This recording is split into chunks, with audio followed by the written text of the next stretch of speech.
So, in this series regarding agricultural microbiology, this is the next lecture on the topic bacterial growth. Last lecture में हमने nutrition in bacteria, chemotrophy, photo autotrophy, उन सब चीजों के बारे में पढ़ा था। आज हम स्टार्ट करेंगे कि जो बैक्टीरिया है वो ग्रो कैसे करते हैं, बैक्टीरिया की ग्रोथ कैसे होती है। हम सबको पता है कि बैक्टीरिया बहुत जल्दी ग्रो करते हैं, मतलब घंटे के हिसाब से, मिनट्स के हिसाब से, दिन के हिसाब से बैक्टीरिया की ग्रोथ बहुत फास्ट होती है। कैसे होती है वो ग्रोथ, बैक्टीरिया जो है वो कैसे ग्रो करते हैं, क्या पैटर्न है उस ग्रोथ का, वो सारी चीजें इसमें डिस्कस करेंगे। So let's start. हम सबको पता है कि जो बैक्टीरिया है वो डिवाइड करते हैं through binary fission. Binary fission मतलब एक बैक्टीरिया डिवाइड करता है दो सेल्स में, देन फर्दर जो वो दो सेल बने हैं वो आगे डिवाइड करेंगे आगे दो सेल्स में। हर एक सेल आगे दो सेल में डिवाइड करता है, बाइनरी फिशन, दो में डिवाइड कर जाना। तो ये वो प्रोसेस है बाइनरी फिशन जिसके थ्रू जो बैक्टीरिया है वो डिवाइड करते हैं। जब बैक्टीरिया डिवाइड करता है तो ये इतना सिंपल प्रोसेस नहीं होता। सेल है, उसको डिवाइड करने के लिए उसने प्रिपेयर भी होना है, उसने अपने सारे कंपोनेंट्स को डबल भी करना है, ठीक है। जैसे बैक्टीरिया के पास एक क्रोमोसोम होता है तो उस एक क्रोमोसोम को दो में पहले एक से दो क्रोमोसोम बनने पड़ेंगे। एक क्रोमोसोम है, अगर एक ही क्रोमोसोम होगा तो जब ये डिवाइड करेगा एक सेल में तो चला जाएगा, दूसरे में तो क्रोमोसोम ही नहीं आएगा। सो जितने भी कंटेंट होते हैं एक बैक्टीरियल सेल के अंदर, उन सभी कंटेंट को डबल होना पड़ता है पहले, सो दैट जो बैक्टीरिया है वो आगे दो सेल में इक्वली डिवाइड कर सके। जब बैक्टीरिया डिवाइड करेगा तो दोनों डिवाइडिंग सेल्स में वो सारी रिक्वायर्ड चीजें इक्वली ट्रांसफर हो सके। सो अगर हम बैक्टीरियल ग्रोथ की बात करते हैं कि जब बैक्टीरिया डिवाइड करता है, ग्रो करता है, तो ये चीज हम डिस्क्राइब करते हैं with the help of growth curves. In growth curves के अंदर या बैक्टीरियल ग्रोथ कर्व के अंदर हम क्या चीज दिखाते हैं कि जो बैक्टीरिया है जब वो ग्रो करेगा तो ग्रोथ के टाइम पे उसमें कौन कौन से फेजेस आते हैं। एक ही तरीके से ग्रोथ नहीं ना हो जाती। जब बैक्टीरिया ग्रो करना स्टार्ट करता है तो उसकी कंडीशन कोई और होती है, जब वो डिवाइड करने की तादाद पे होता है तब किसी और तरह की कंडीशंस में होता है। सो अलग अलग तरह के फेजेस आते हैं बैक्टीरिया के जब वो ग्रो करता है। उन सारे फेजेस के बारे में हमें कहाँ पता चलता है, ग्रोथ कर्व्स के अंदर। सो अगर हम बैक्टीरियल ग्रोथ कर्व की बात करें, बैक्टीरियल ग्रोथ कर्व में मेनली चार फेजेस होते हैं। कौन कौन से चार फेजेस? पहले आता है लैग फेज, फिर आता है लॉग फेज या जिसे बोला जाता है एक्सपोनेंशियल फेज,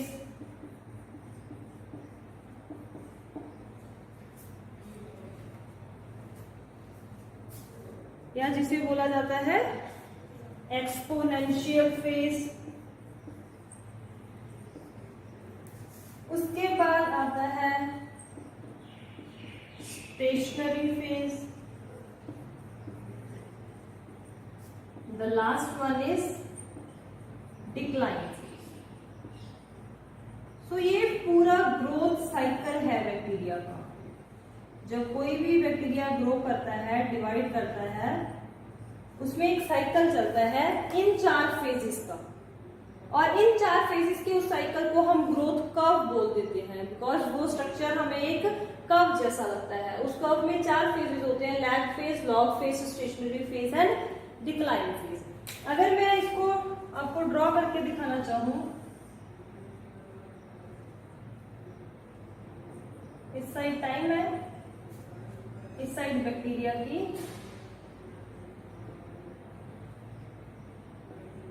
ग्रोथ है,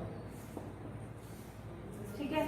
टाइम के साथ साथ पहला जो फेज है बच्चे बहुत छोटा होता है, that is lag phase. Lag phase के बाद बारी आती है लॉग फेज की, फिर आ जाता है स्टेशनरी फेज, उसके बाद आ जाता है डिक्लाइन। यहां तक अगर हम बात करें तो A, B, C and D, ऐसे ही कुछ कर्व्स होती हैं बैक्टीरियल ग्रोथ की। लैग फेज ए, एक्सपोनेंशियल या log phase B, stationary phase C, decline phase D. होता क्या है इन सब फेजेस के अंदर या इस टाइम इंटरवल, इतने टाइम इंटरवल में जिसको हम यहाँ तक लैग फेज बोल रहे हैं, क्या होता है बैक्टीरिया के अंदर, क्या चेंजेस आते हैं, फिर जब वो इस फेज में जाता है इस टाइम पीरियड तब क्या होता है, फिर जब स्टेशनरी में आता है उसके बाद डिक्लाइन में आता है, तो कौन कौन सी प्रोसेसेस अकर होती हैं, कौन कौन से चेंजेस आते हैं। तो पहले हम बात करते हैं लैग फेज की। जो लैग फेज है बैक्टीरिया का वो प्रेपरेटरी फेज है, दैट इज प्रेपरेटरी फेज। मतलब कि इसके अंदर बैक्टीरिया अपने आप को प्रिपेयर करता है डिवीजन के लिए। बैक्टीरिया को पता है कि मैंने 1 से 2 बैक्टीरिया बनाने हैं, तो डिवाइड करने के लिए वो अपने आप को प्रिपेयर करता है। उस प्रिपेयर में क्या आता है कि वो अपना डीएनए डबल करता है, 1 से 2 क्रोमोसोम बनाता है, बाकी उसके अंदर जितने भी केमिकल कंपाउंड्स या फिर सब्सटेंसेस प्रेजेंट होते हैं, हमने बैक्टीरियल सेल में कितना कुछ पढ़ा था, मेसोसोम्स वगैरह, जो रेजिड्यूज थे, इंक्लूजन बॉडीज थी, वो सारी चीजें, उन सभी कंटेंट को या जो सेल कंटेंट है बाकी इसके अलावा उस सारे कंटेंट को डबल करता है, उस सारे कंटेंट को ग्रो करवाता है, सो दैट वो कंटेंट पहले हम ऐसा बोल सकते हैं कि लैग फेज में जो बैक्टीरियल सेल है उसका साइज इंक्रीज होता है। क्यों? क्योंकि अगर वो पहले इतना सा सेल था, उसके अंदर एक ही क्रोमोसोम था, बाकी सारी चीजें, अब ये सारी चीजें डबल हो रही हैं तो साइज भी डबल होगा। सो नंबर भी इंक्रीज होता है लैग फेज के अंदर बैक्टीरिया का, लेकिन साइज इंक्रीज होता है, बैक्टीरियल सेल साइज में बड़ा हो जाता है, क्योंकि उसके अंदर जितने भी कंटेंट होते हैं जो रिक्वायर्ड है एक बैक्टीरियल सेल के अंदर प्रेजेंट होते हैं, वो सारा बायोलॉजिकल कंटेंट डबल हो जाता है, सो दैट जब ये सेल आगे जाके डिवाइड करे तो पहले जितने 2 बैक्टीरिया इक्वली बना सके। अगर ऑफ कोर्स ये ही इतना ही छोटा सेल डिवाइड करता तो उससे भी छोटे 2 बैक्टीरियल सेल बनते, आधा मटेरियल इसमें चला जाता, आधा इसमें चला जाता, लेकिन ऐसा नहीं ना होता। एक बैक्टीरिया से जो नए बैक्टीरिया बनते हैं वो कंप्लीट बैक्टीरिया बनते हैं, इसके लिए पहले उस बैक्टीरिया को ग्रो करना पड़ता है। सो हम बैक्टीरिया को न्यूट्रिएंट्स प्रोवाइड करते हैं, या जो बैक्टीरिया है वो जिस भी होस्ट पे रह रहा है, जिस भी होस्ट से अपना न्यूट्रिएंट ले रहा है, वहां से वो न्यूट्रिएंट यूज करके न्यूट्रिशन लेके अपनी पहले ग्रोथ करता है, साइज इंक्रीज करता है, और जितने टाइम में वो अपना ग्रोथ कर रहा है, अपना डबलिंग कर रहा है कंटेंट को, साइज इंक्रीज कर रहा है, उस सारे टाइम पीरियड को हम किसमें कंसीडर करते हैं? लैग फेज में। और लैग फेज का टाइम वेरी करता है कि 1 घंटे का होगा, 2 घंटे का होगा, 1 मिनट का होगा, 2 मिनट का होगा, depending upon the bacterial species कि कौन सा बैक्टीरिया है। सो कुछ बैक्टीरिया हैं जो मिनट सेकंड्स पे अपने आप को ग्रो कर लेते हैं, कुछ बैक्टीरिया हैं जो दिन लगा देते हैं, कुछ बैक्टीरिया हैं जो घंटे लगा देते हैं। So it depends upon the species of the bacteria कि लैग फेज की जो टाइमिंग है वो कितनी रहेगी। आई होप आपको लैग फेज के बारे में क्लियर हुआ होगा। कुछ नहीं है, ग्रोथ फेज है जिसके अंदर जो बैक्टीरिया है वो अपना साइज इंक्रीज करता है, अपना कंटेंट डबल करता है। उसके बाद आ जाता है second, that is log phase, या फिर जिसे बोला जाता है exponential phase. This is the most active growth phase.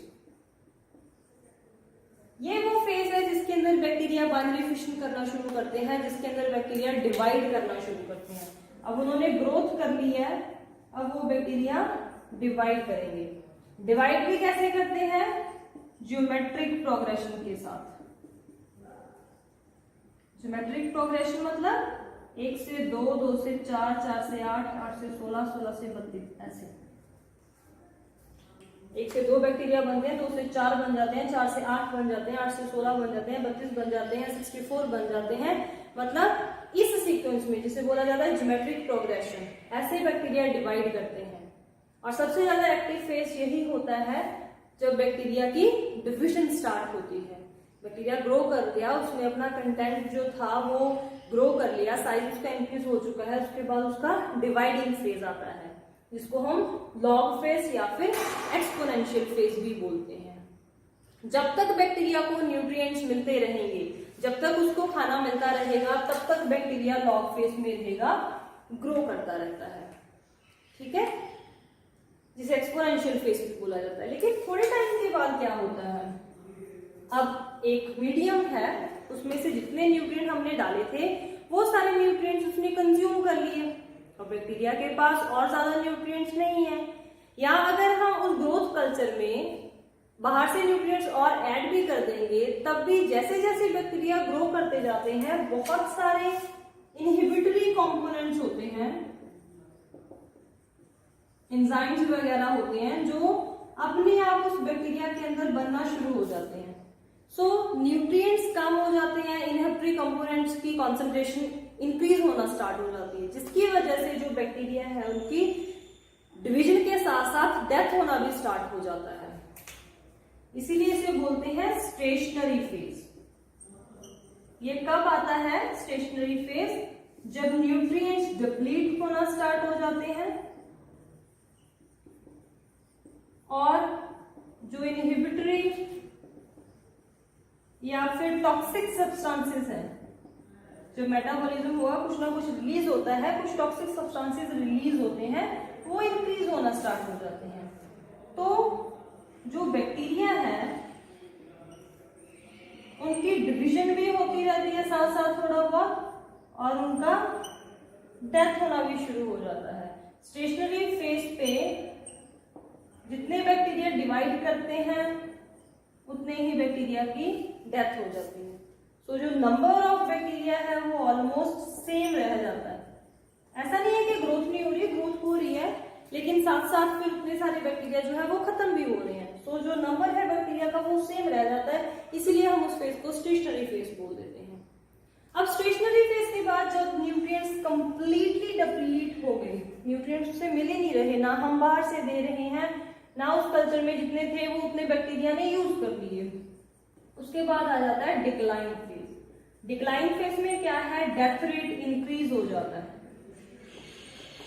Division उतनी नहीं हो पाती जितनी डेथ होती है। मतलब अगर 1 से 2 बैक्टीरिया बन रहे हैं नए, तो हो सकता है 10 बैक्टीरिया की डेथ हो रही हो, 10 बैक्टीरिया खत्म हो रहे हो, तो डेथ रेट इंक्रीज हो जाता है, जिसकी वजह से जो नंबर है बैक्टीरिया का वो डिक्रीज कर जाता है, जिसे हम बोलते हैं डिक्लाइन फेज। बैक्टीरिया डिक्लाइन में चले जाते हैं। चाहे वहां पे कोई भी न्यूट्रिएंट प्रेजेंट नहीं है, फिर भी ऐसा कभी नहीं होता कि सारे के सारे बैक्टीरिया ही खत्म हो जाएं।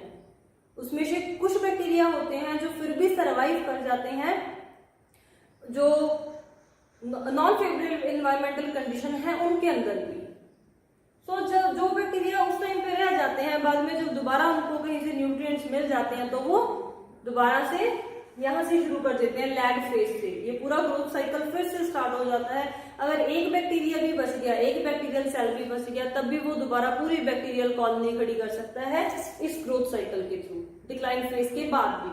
लेकिन अगर हम एक साइकिल की बात करें, एक ग्रोथ साइकिल में ये चारों फेजेस होते हैं। लैग फेज जिसमें बैक्टीरिया अपने आप को प्रिपेयर करता है, लॉग फेज जिसमें उसकी ग्रोथ होती है, डिविजन होती है, देन स्टेशनरी फेज जब न्यूट्रिएंट डिप्लीट होने की वजह से जितना बैक्टीरिया ग्रो कर रहा है, जितनी उसकी डिवीजन हो रही है, उतने ही बैक्टीरिया हैं जिनकी डेथ कॉज होती है। डेथ रेट एंड जो डिवीजन रेट है वो इक्वल हो जाता है, जिसकी वजह से स्टेशनरी फेज बोलते हैं। उसके बाद जब कंप्लीटली न्यूट्रिएंट डिप्लीट कर जाते हैं तो बारी आती है डिक्लाइन फेज की। बैक्टीरिया की जो डिवीजन है वो रिड्यूस हो जाती है, नंबर कम होना शुरू हो जाता है, तब हम उसको बोल देते हैं डिक्लाइन फेज। सो जब भी कोई बैक्टीरिया ग्रो करता है, ये इतना सिंपल नहीं होता जितना हम बोल देते हैं कि एक सेल से 2 बैक्टीरिया बन गए। एक सेल से 2 बैक्टीरिया बनने के लिए कंप्लीट ग्रोथ साइकिल चलता है, जिसको हम ग्रोथ कर्व्स की फॉर्म में डिपिक्ट करते हैं बाद में या बताते हैं। ठीक है जी। सो बैक्टीरियल ग्रोथ ग्रोथ साइकिल की फॉर्म में होती है, उस ग्रोथ साइकिल में ये सारे फेजेस रहते हैं।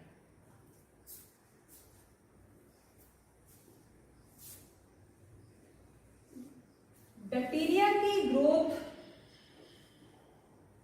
जो है उसमें कितने ग्रोथ साइकिल्स चलेंगे या कितने ज्यादा जो बैक्टीरिया है वो ग्रो करेंगे, ये डिपेंड करता है डिफरेंट टाइप्स ऑफ कल्चर्स पे कि किस किस तरह के कल्चर्स चलते हैं ग्रोथ के अंदर, या बैक्टीरिया को ग्रो कराने के लिए हम कौन कौन से कल्चर्स यूज करते हैं। मेनली दो कल्चर हैं बच्चे, one is batch culture, another one is continuous culture. वैसे तो इनके नेम ही आपको बहुत सारा कुछ बता देते हैं, फिर भी डिफाइन करती हूँ। बैच कल्चर में क्या होता है, बैच कल्चर में फॉर एग्जांपल हमने कोई बैक्टीरियल प्लेट बनाई, इसके अंदर हमने न्यूट्रिएंट मीडियम डाला जो बैक्टीरिया की ग्रोथ के लिए जरूरी है,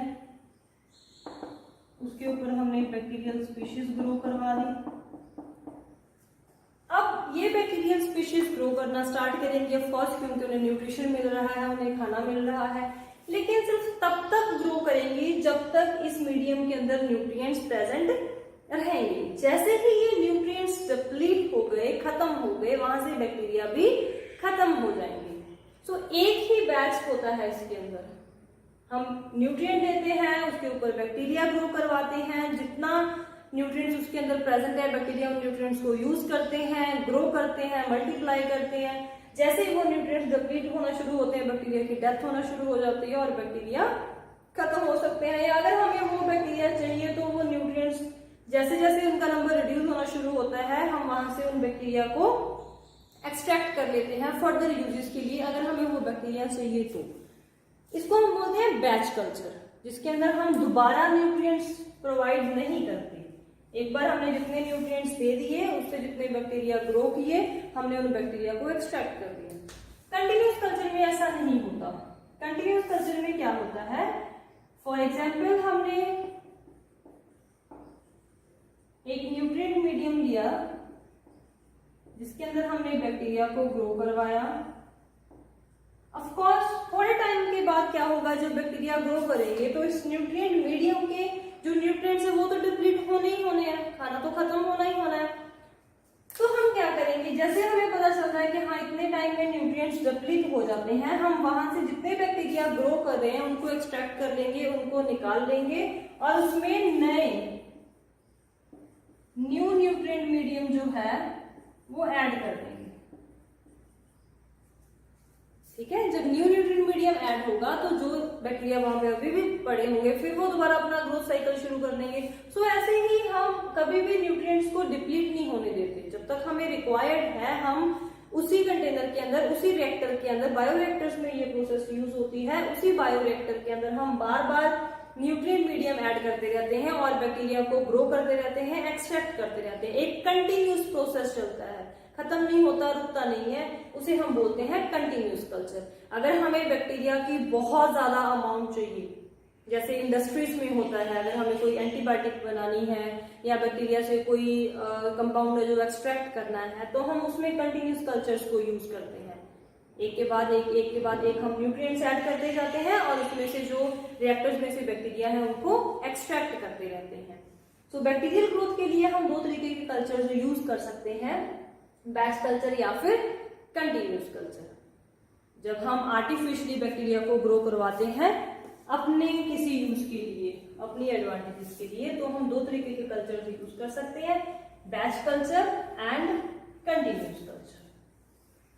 सो बच्चे, this is all about bacterial growth, कि जो बैक्टीरिया की ग्रोथ है वो कैसे होती है, जब बैक्टीरिया ग्रो कैसे करते हैं, जब जो बाइनरी फिशन है, जब एक से दो बैक्टीरिया बनते हैं तो उसके अंदर कौन कौन से डिफरेंट फेजेस आते हैं, वो हमने डिस्कस किया अभी। उसके बाद आपका एक छोटा सा टॉपिक है, दैट इज ट्रांसपोसोम्स।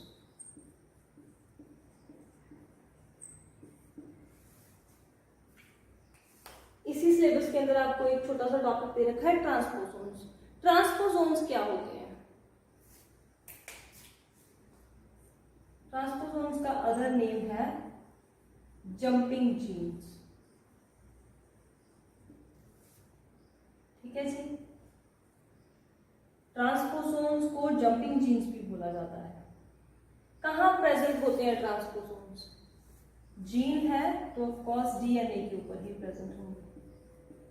सो जो यूकैरियोटिक या प्रोकैरियोटिक दोनों में ही ट्रांसपोसोन्स प्रेजेंट होते हैं, चाहे वो कोई यूकैरियोटिक ऑर्गेनिज्म है चाहे प्रोकैरियोटिक ऑर्गेनिज्म है।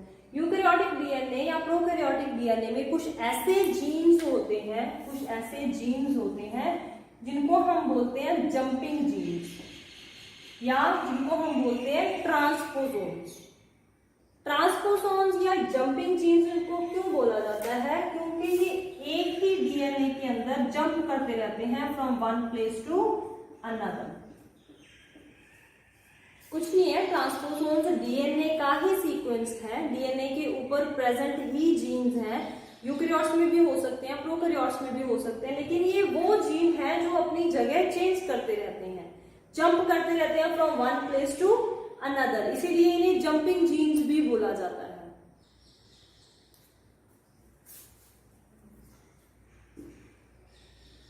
जो ट्रांसपोसोन्स है उसके बारे में सबसे पहले किसने बताया था? बारबेरा मैकक्लिंटॉक।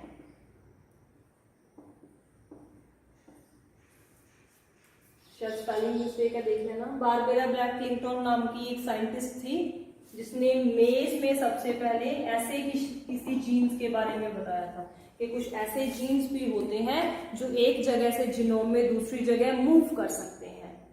उससे पहले हमें नहीं पता था ट्रांसपोसोन्स के बारे में। बारबेरा मैकक्लिंटॉक नाम की साइंटिस्ट ने सबसे पहले ट्रांसपोसोन्स के बारे में बताया। सो ट्रांसपोसोन्स क्या है? जंपिंग जीन्स, जो एक डीएनए के अंदर, एक जीनोम के अंदर एक पोजीशन से दूसरी पोजीशन पर जीन मूव करता है, उसको हम ट्रांसपोसोन्स बोलते हैं। यूकैरियोट्स में भी होते हैं, प्रोकैरियोट्स में भी होते हैं। जो ट्रांसपोसोन्स है वो मेनली टू टाइप्स के हैं बच्चे। One is DNA transposons and another one is retrotransposons।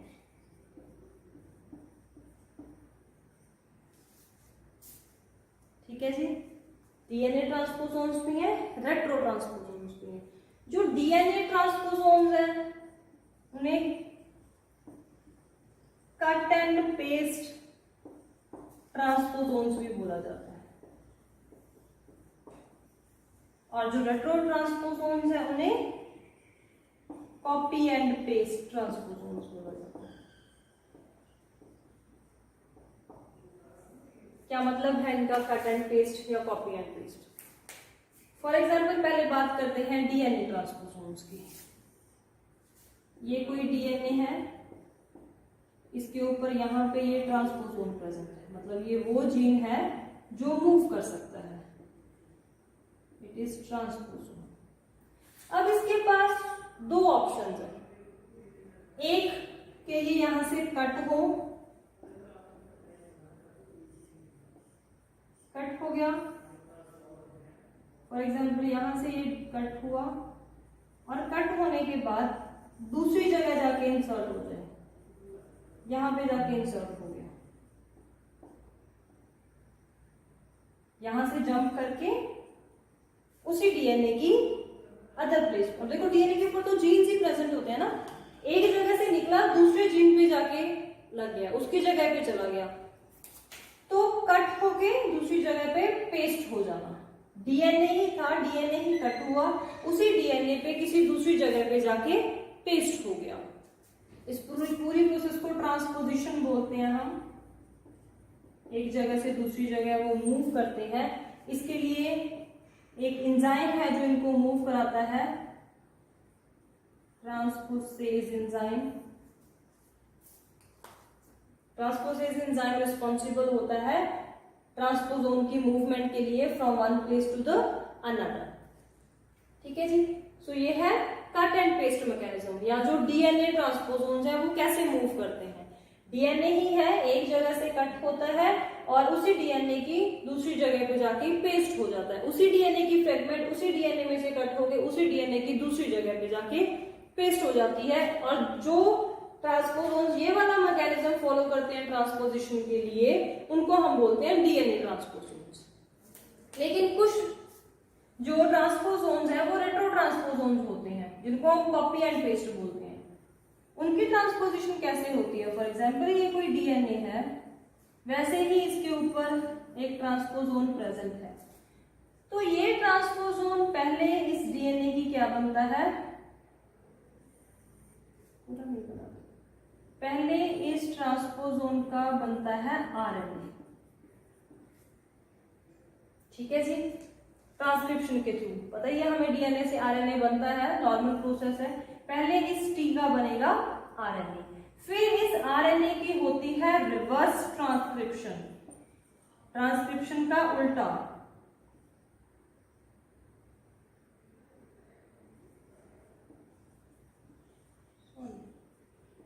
Transcription, पहले एक डीएनए है, उसके ऊपर एक ट्रांसपोसोम प्रेजेंट है, वो ट्रांसपोसोम पहले आरएनए में कन्वर्ट होता है, फिर इस आरएनए से दोबारा ये कन्वर्ट होता है डीएनए के अंदर। इस जीन की एक नई कॉपी बनती है पहले, लेकिन किसके थ्रू? रिवर्स ट्रांसक्रिप्शन के थ्रू। पहले डीएनए से आरएनए नॉर्मल ट्रांसक्रिप्शन, फिर आरएनए से दोबारा डीएनए रिवर्स ट्रांसक्रिप्शन, और फिर ये आरएनए जाके डीएनए जाके यहां पे भी वो वैसे का वैसा ही प्रेजेंट रहेगा, दूसरी जगह पे जाके भी पेस्ट हो जाएगा। सो ये कट एंड पेस्ट था, पहले यहां से कट हो गई, ये स्पेस खाली हो जाती है और दूसरी जगह जाके पेस्ट होता है। लेकिन जो रेट्रो ट्रांसपोजोन्स होते हैं उसके अंदर कॉपी पेस्ट मैकेनिज्म चलता है। ट्रांसपोजिशन के लिए एंजाइम यही ट्रांसपोजेज यूज होता है। पहले वो जो ट्रांसपोजोन है, वो जीन है, उसका आरएनए बनता है, फिर आरएनए से दोबारा रिवर्स ट्रांसक्रिप्शन के थ्रू डीएनए बनता है, फिर ये डीएनए की जो कॉपी है वो पहले वाली पोजीशन पे भी प्रेजेंट होती है, जो नई कॉपी है वो नई पोजीशन पे जाके इंसर्ट हो जाती है, नई पोजीशन पे जाके पेस्ट हो जाती है।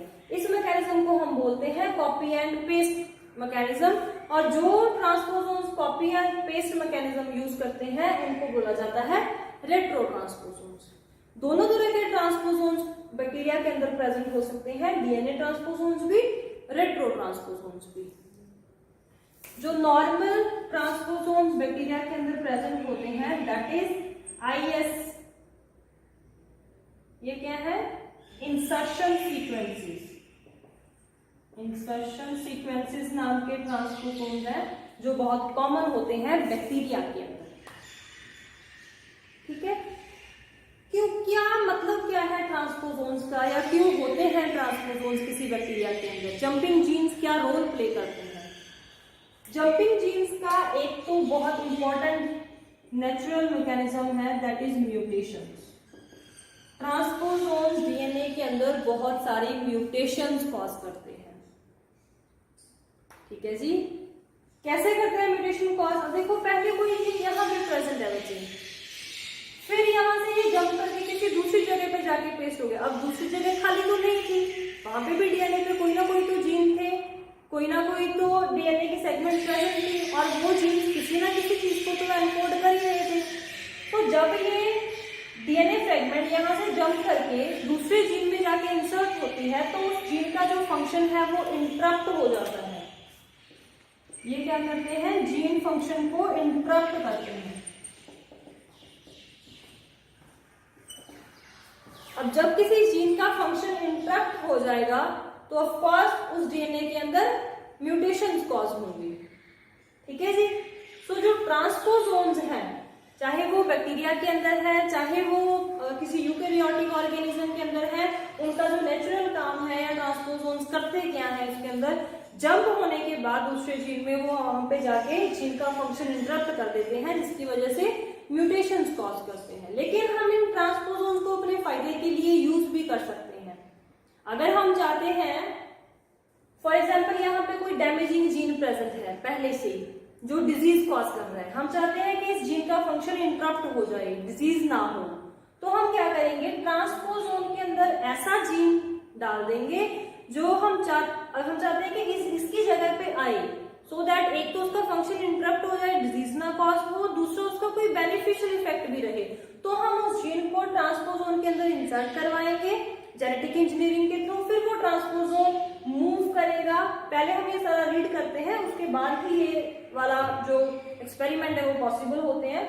फिर ये जीन यहाँ से मूव करेगा और उस जो डैमेजिंग जीन है जो डिजीज कॉज कर रहा है उसके अंदर जाके इंसर्ट हो जाएगा।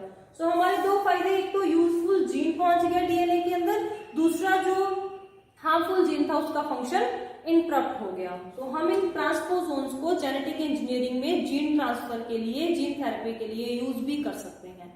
नेचुरली ये म्यूटेशंस कॉज करते हैं डीएनए के अंदर, क्योंकि जनरली इनका काम होता है जीन का फंक्शन इंटरप्ट करना। सो इतना इनफ है आपको ट्रांसपोजोन्स के बारे में। वैसे तो उसकी बहुत सारी डिटेल्स भी हैं, कौन सी टाइप्स होती हैं, कैसा उनका स्ट्रक्चर होता है, लेकिन आपके सिलेबस के लिए आपको जस्ट ट्रांसपोजोन्स है क्या, दो तरीके के होते हैं, कट एंड पेस्ट मैकेनिज्म में क्या होता है, कॉपी एंड पेस्ट मैकेनिज्म में क्या होता है, ये चीजें पता होनी चाहिए। काम क्या है, फंक्शन क्या है ट्रांसपोजोन्स का, that is enough. So that's the end of today's topic. Thank you.